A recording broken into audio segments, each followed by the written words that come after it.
welcome everybody to another episode, the JSS podcast. Um, Kind of thinking about what we're going to talk about today. I know last week we were talking about failures and getting back up and how you react and how you adjust and how you adapt and all those things that come when you fail at what you're trying to do or you have a setback. But it got me thinking, and I was like, aside from failures, what something else that stands in your way? And it's success. And I know that sounds weird, right? Because when we succeed, we feel things are going well. But that's exactly the issue. And I think um, it's sometimes it's hard to factor that part in. That when you're doing well, how are you gonna? How can you let that be a stumbling block to what we're doing?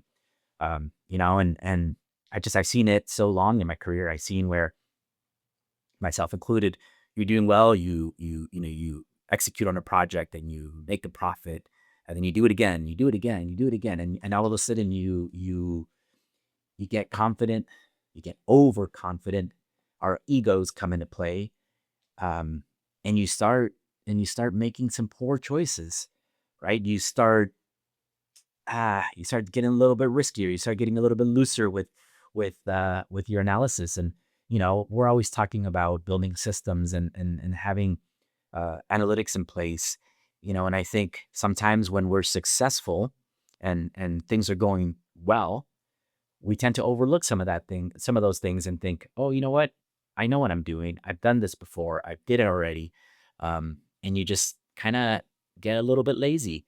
Um, and I think those are something that can really really hurt you. It's really easy to get overconfident in any business, right? And letting our egos take over, feeling that we know what we're doing and we're always right. And I think that's the number one, issues that can happen to you. And one of the things that I always say is, I think we all need to get punched in the nose, you know, not literally, but maybe literally. Some people do, at least. And it's just about uh, it's about the fact that you get humbled real quick, and you're like, you know what? Maybe I'm not the best at this. Maybe I'm not the smartest. Let me keep surrounding myself with good people. Let me keep surrounding myself with people that can help my cause. And I think it's sometimes that success loosens our risk tolerance, and we think, oh yeah, I got it. This we did well in the last transaction, or the last deal. Again, and you get lazy, or you get overconfident, and you don't analyze things the way it should be done, right? And I think that's a big factor that we have to figure out how to do. Ego comes into place. We start ignoring advice. We're told, hey, maybe that's not the right market for you. That's not the right, expense. Don't hire that contractor. Materials, all this stuff. You start ignoring because you feel like, no, you know what? I know what I'm doing. I've done this before. You start rushing your decisions. You're like, oh yeah, yeah, looks good. And again, you rush that decision, and you don't take that time to do the due diligence that you have, that's made you successful in all the other transactions, right? You're thinking, oh, I'm the smartest guy here. One of the things that I've learned from a very young age, in business is be smart enough to know that you're not the smartest guy. Surround yourself with people, ask questions, learn from people, no matter what.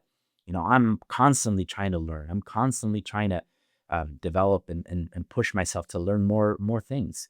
When you come across something or you don't 100% understand, take some time to figure it out, to learn. Learn about all the things that fall into place into your desired trade, what you're doing. If you're flipping homes, or if you're investing, find out what the stockbroker does. Find out what the clearinghouse does. Find out all the steps. If you're flipping homes, find out what your contractors is does and what they're charging you for. If you're looking for an architect, if you're looking for engineers, what do they do? Learn about those tasks. Learn about every role in the transaction. And I think that, to me, that's what makes people more successful, right? Where you're not letting that ego fall into place and thinking you know more than some of these professionals, right? We're hiring them for a reason. They're a professional in something that we don't know how to do. Um, don't overlook those issues. Don't overlook small problems. Sometimes we think, oh yeah, you know what? I can I can get past that. It's not a big deal. I know that's not the way it's supposed to be, but not a big deal. We'll get through it. And you start ignoring some of those things, some of those red flags that maybe should have been caught in the beginning. And you think, no, you know what? I got this, right? You get that ego and you get overconfident. That overconfidence really can distort your decision making. It's instead of I preach, it's decisions need to be made on data, need to be made on facts, need to be analyzed through data points, and always doing the same task, repetition. But when that overconfidence kicks in and you're just like, oh, you know what? No, if I feel it in my gut, I'm gonna get this. I'm gonna get this correct because I'm good. I'm the best.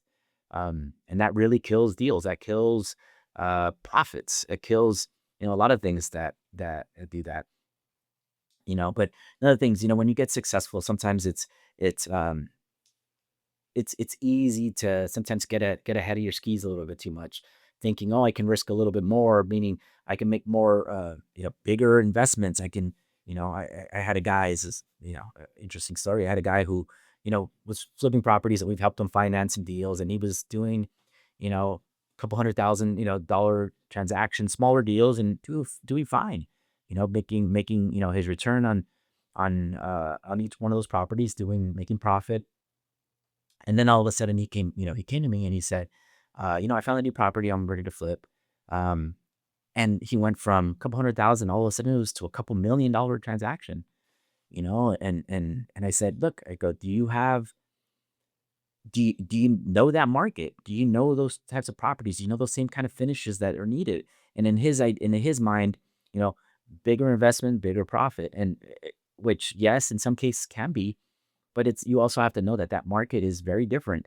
The types of appliances, the types of finishes you do, the craftsmanship, the work, it's a lot more expensive. And he was thinking, his confidence came in saying, "Oh yeah, I know what I'm doing." When he wasn't ready, those homes are sometimes those $4 or $5 million homes. People hire interior designers to design, because somebody who's paying that kind of money for an end user who's paying that kind of money for a property wants something that is designed well. Not just some contractor who thinks they can get by on the cheap, and make things happen. Needless to say, this transaction did not work out for him.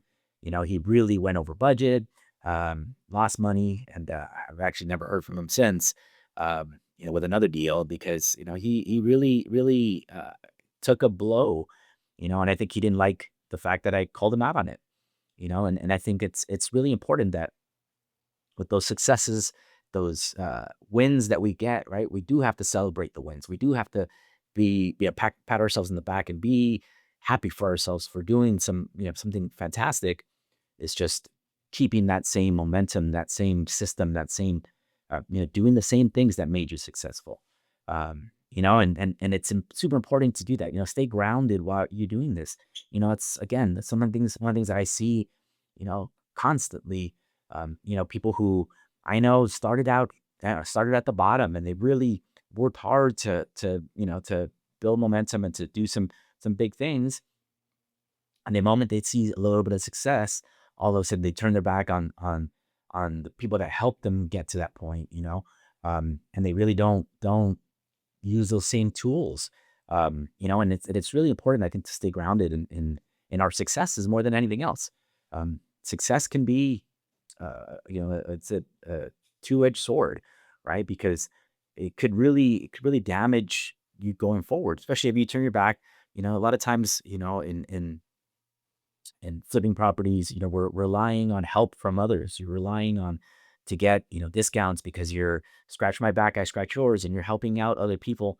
But then when you think you're too good or better than that, then all of a sudden, you lose those discounts. You lose that ability to count on some friends and family or people that were helping you out at one point. You know, top of that, another thing too, that with success can cause higher pressure, right? You pressure yourself. You put this extra pressure on yourself to outdo your previous success. And as much as I'm all for challenging ourselves and continue pushing to get better, you know, some of these things, these businesses that we do can be hard enough as it is. The last thing you want is to put all that added pressure on yourself to hit home runs when, you were fine with singles and doubles, right? But when you put that extra pressure on yourself, now more you're creating more roadblocks for yourself, right? Just all mentally. So it's important to not do that, right? Is to keep yourself in check, keep your ego in check, keep your expectations in check, you know, can stay with your system. That's, I think, a lot of people when they want to build a system and they want to, there's different methods and people buy different things, right? And it's they're building these systems of checks and balances, but the moment that they either fail, they throw it out the window, or the moment they start to succeed, they throw it out the window and they think, oh, I could do this better than this system. Don't what is it? Don't outkick your coverage or something to that effect, right? It's surround yourself with the people that are going to help you, people who are going to have your back, people who are going to continue elevating you. But stay in that moment, stay in that sphere, in that circle that has made you successful. It's one of the things that we focus here at JSS. It's I think we've seen our level of success, we've seen failures by like we've talked about last week, but staying consistent in what we do. Staying consistent with our structure and how we structure our deals and how we underwrite a file, what we're looking for, staying consistent in our risk management. What deals are too risky for us? What deals can we do? What deals can we balance sheet? What deals can we, give to our investors? What deals can we, we're continuously looking at that risk management. It's one of the things I always talk about myself. And so my job is mainly as a risk mitigator. I'm mitigating risk for my clients, borrowers, my investors, for ourselves as JSS. We're constantly mitigating risk. We're trying to make sure that everybody is successful in the transaction, because the moment everybody's successful is you continue to grow together, right? I make my investors money. If I'm mitigating risk and I'm protecting their money and I'm getting a good return on their money, they're more likely to give it to me again so that I can reuse it and reinvest it and redeploy that capital. All right, so we're constantly focused on that. Don't lose the standards that we've created. We continue with that disciplined approach to our business. We continue with our disciplined approach to our underwriting and how we analyze deals. And continue improving. We're using tools to build. I've been working with a lot of ChatGPT and Claude to help build these models, more high tech models, where we can continuously, focus, mitigate more risks, really cut down that exposure that we see for ourselves, for our borrowers, for our clients, for our investors, everybody that we're doing, so that we can have that long-term success. We're looking for long-term execution. We're looking to succeed and build something that we can be proud of many, many, many years from now. Not the one and done, not the short-term successes. We're looking for we're focused on the bigger picture, and if you're continuously looking at that bigger picture, looking at those small successes, continuously looking to grow and sustaining and maintaining that process, that's what's going to give you that long-term success, that sustained performance over time, where you stay hungry, you stay focused, you stay controlled, you stay grateful, and you stay humble, and you keep your ego in check. All things that are going to that are going to make you successful, all things that are going to help you expand your network, things that are going to expand your business. They're going to help you grow. They're going to help you get to that next level that you want to be, right? If you're investing in the stock market, if you're investing in mutual funds, whatever it is you're investing in, not letting those successes, oh, I had a great quarter, I had a great year, not letting those successes get in the way of continuous growth, continuous knowledge, continuous exposure, to keep learning more and more, exposing yourself to more, to be able to get to those next levels. Right. And I think it's extremely, I think it's invaluable to really keep ourselves in checks, because I think we can be our biggest poison. We can be our biggest enemy at times, where we're not executing properly. Right. And again, execution, it's all about analytics. It's all about your system, working to your strengths, keeping that system going no matter what. Don't change what works, right? So again, that's all I wanted to really talk about today. Just kind of give that flip side of, how we get back up when we fail. Well, how do we act when we win and we succeed? What's that old analogy in sports? Um, act like you've done this before, right? Don't show your don't show the fact that you were a rookie and you've never been a champion, you've never won before.